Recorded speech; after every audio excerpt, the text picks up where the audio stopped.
नमस्कार। संबर दशमी आसलानी आ समस्तଙ୍କ घरे बढ़ा जीव भिन्न भिन्न धरणर भोग।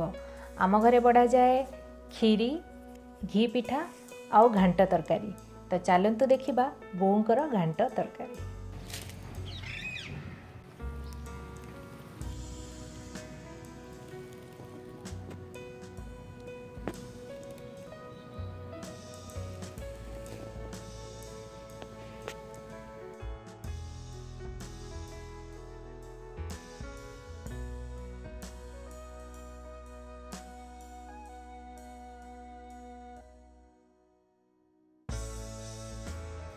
घांट तरकारी बनैया बोऊ एठी परिबा काटुचंती।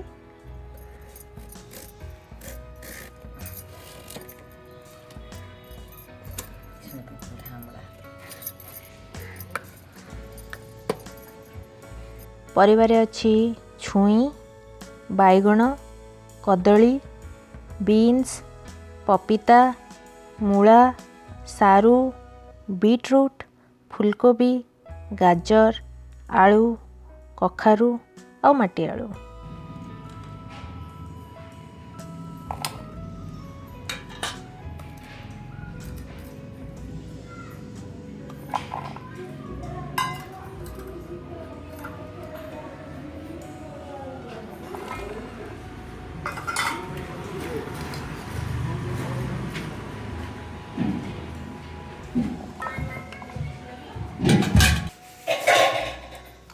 बो फास्ट परिबा को भले कि धोईकी रखिदेले।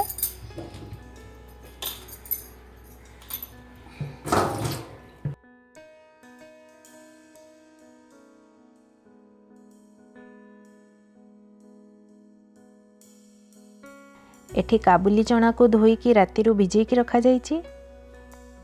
फास्ट गोटे कढ़ई रे किछि तेल गरम करी सेथिरे सारू आ माटी आलू को भाजुचंती।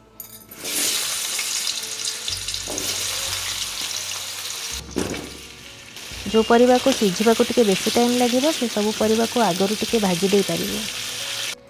एबे गोटे जगार रे किछि पानी नेकी सेथिरे अल्प लूण आ हल्दी गुंड पकेकी गोळेई दियंतु।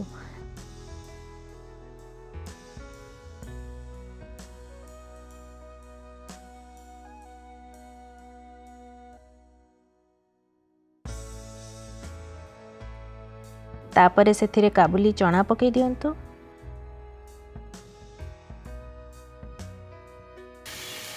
परिबा भाजी हो गलानी। एबे कढ़ई को काढ़ी की बो काबुली चना हांडी को गैस ऊपर रखुचंती।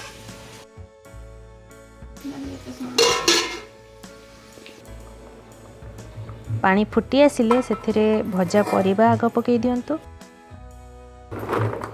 तापरे बाकी सब परिबा पकांतु। आगे जो परिबा सिझिबा को टिके बेसी टाइम लागिबो ताको पकांतु।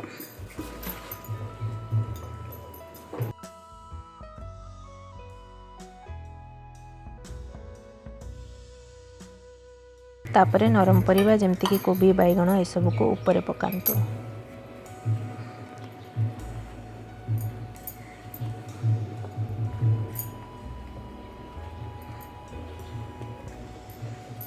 सबा ऊपर बो छुई पकेइले आउ घोड़े की ताको सिझिया पई छाड़ देले।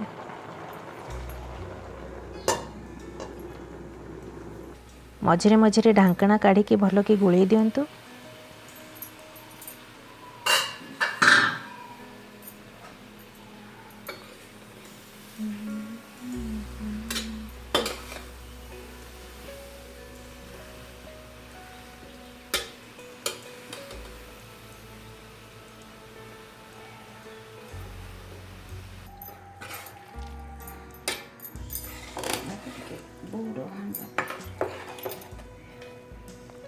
परिबा सब सिझी गला परे एबे बो परिबा हांडी को साइड रे रखिदेले।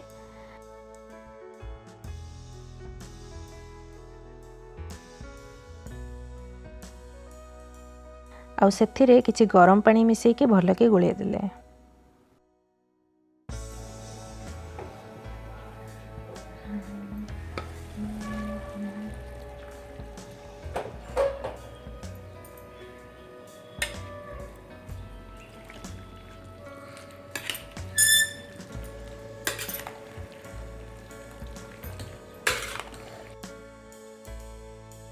तापर गोटे कड़ाई रे देसी घी गरम करके से सुखा लंका और जीरा पकईकी गोले दिंतु।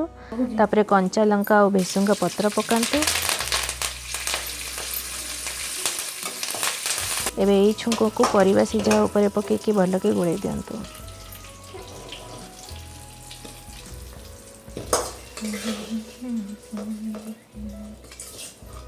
एबे किछि जीरा को सुखिला भाजी की गुंड करके यहाँ ऊपर पकातु।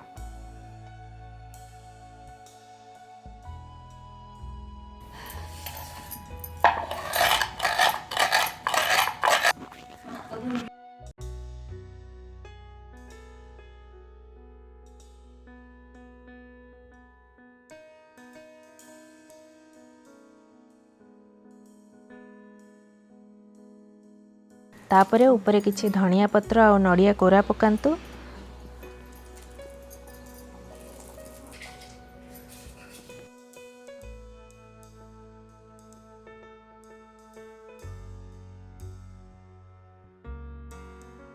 आ एठी हमर स्वादिष्ट घांट तरकारी बनी जाइछि।